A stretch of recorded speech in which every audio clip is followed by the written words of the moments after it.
Air. Kalau ada makhluk hidup di dunia ini yang bisa hidup tanpa air, tentunya merupakan hal yang mustahil. Tidak ada yang bisa memungkiri bahwa air merupakan material yang dibutuhkan oleh semua makhluk hidup di dunia. Karena air merupakan komponen utama dalam seluruh sistem biologis. Air juga memiliki banyak fungsi dan kegunaan bagi makhluk hidup. Tapi, tidak semua air dapat digunakan ya. Wajib hukumnya untuk kita mengecek kualitas air sebelum digunakan, dan kita harus menyesuaikan air dengan kegunaan dan juga keperluan. Contohnya seperti air yang biasa kita konsumsi sehari-hari, Sobat Lab harus memastikan air bebas dari bakteri, virus, parasit, atau bahkan bahan kimia berbahaya. Karena air yang tercemar dapat menyebabkan penyakit seperti diare, disentri, kolera, dan beberapa penyakit lainnya. Dalam penggunaan air yang berbeda, tentunya kita juga perlu memastikan kualitas air, seperti untuk mandi, kegiatan rumah tangga, penggunaan untuk makanan dan minuman, kegiatan industri, bahkan hingga penggunaan air di laboratorium.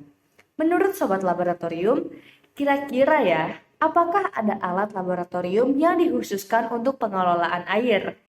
Yap, betul. Tentu saja ada. Alatnya bernama Water Purification System, atau yang sering disingkat dengan sebutan WPS. Salah satu contoh bentuk alat WPS seperti pada gambar berikut. Nah, pada video kali ini kita akan coba mengenal lebih jauh tentang alat Water Purification System.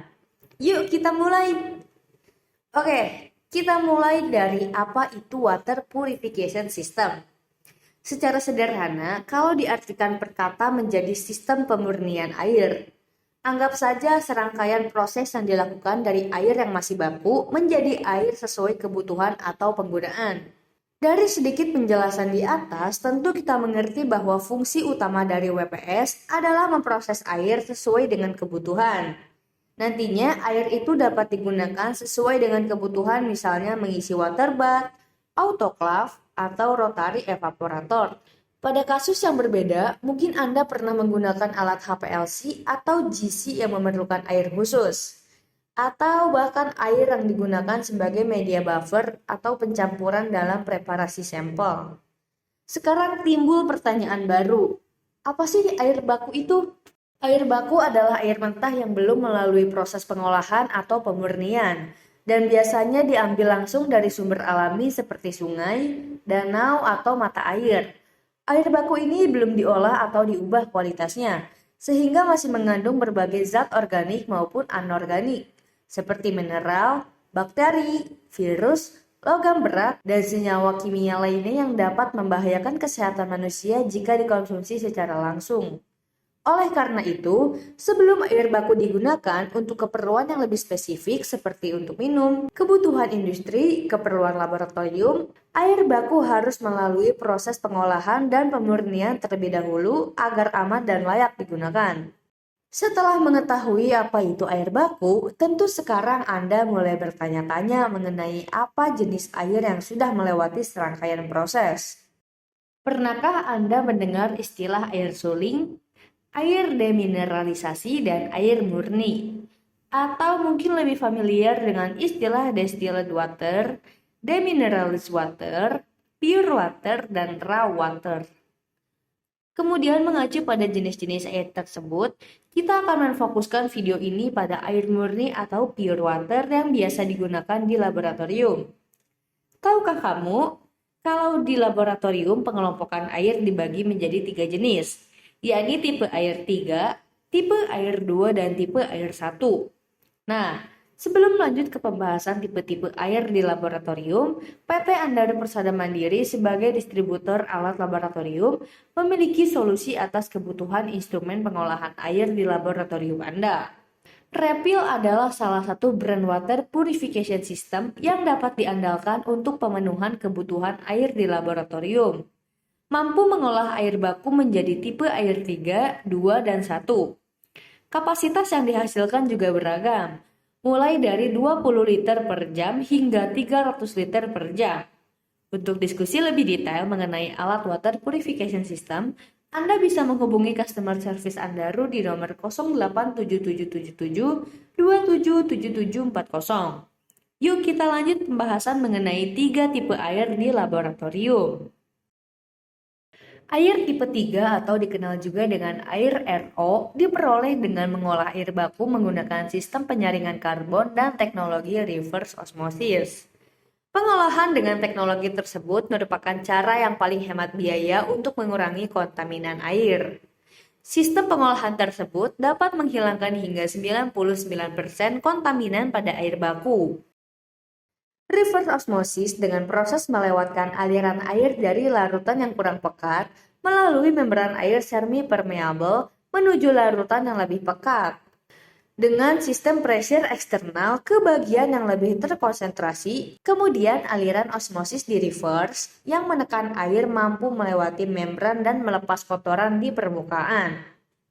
Teknologi dari reverse osmosis menerapkan sistem difusi, yakni menolak partikel dengan berat molekul yang lebih tinggi.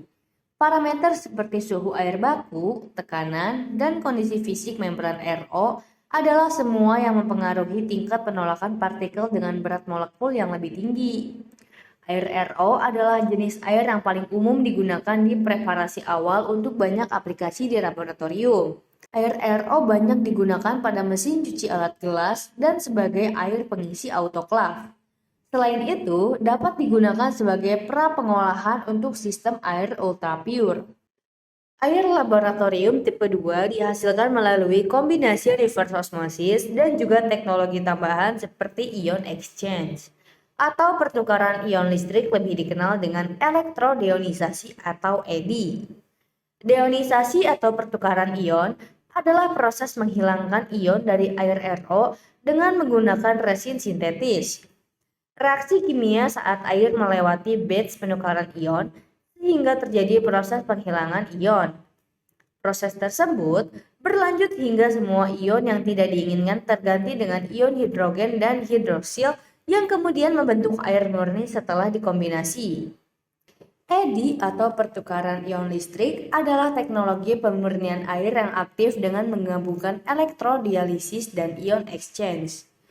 Air dialirkan di antara membran permeable anion dan membran permeable kation dalam eddy cells. Eddy cells tersebut berisi resin ion exchange. Ion akan ditarik ke elektroda yang bermuatan berlawanan. Air tipe 2 ini banyak digunakan untuk aplikasi umum seperti pembuatan larutan buffer, penyangga pembuatan media uji mikrobiologi, pengujian kimia umum, dan spektrofotometri.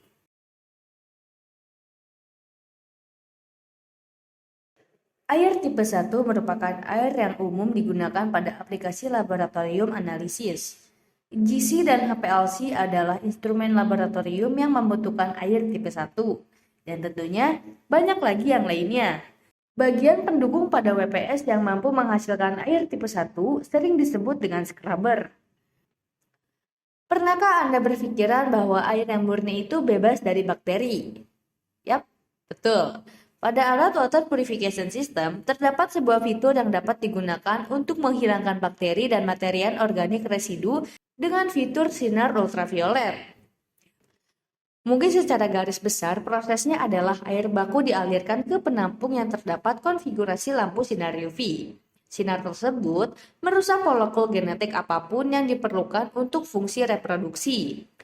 Proses tersebut mencegah mikroorganisme berkembang biak atau bereplikasi baik ketika proses pemurnian maupun ketika dalam penampungan. Kesimpulannya, ternyata penggunaan air secara tepat bisa beraneka ragam, mulai dari air baku biasa, air tipe 3, air tipe 2, dan air tipe 1. Pastikan sobat laboratorium mengikuti petunjuk penggunaan instrumen dengan baik ya, agar tepat ketika menggunakan air di laboratorium. Oke, cukup sampai sini dulu sharing seputar air laboratorium dan hubungannya dengan alat water purification system. Semoga bermanfaat ya. Sobat Lab boleh nih sharing pengalaman penggunaan alat water purifier di tempat Sobat Lab masing-masing. Kalau ada pertanyaan juga boleh disampaikan di kolom komentar ya. Mudah-mudahan Mimin bisa bantu jawab. Jalan-jalan ke bukit bertemu itik. Itiknya jalan berjauh-jauhan. Andarul akan terus hadir dengan konten menarik dan menambah ilmu pengetahuan. Pergi ke kantor Andarul karena kepo. Kepo melihat Nikropet Washer. Kurang rasanya kalau hanya menonton video tanpa klik subscribe, like, and share. Sekian dan terima kasih.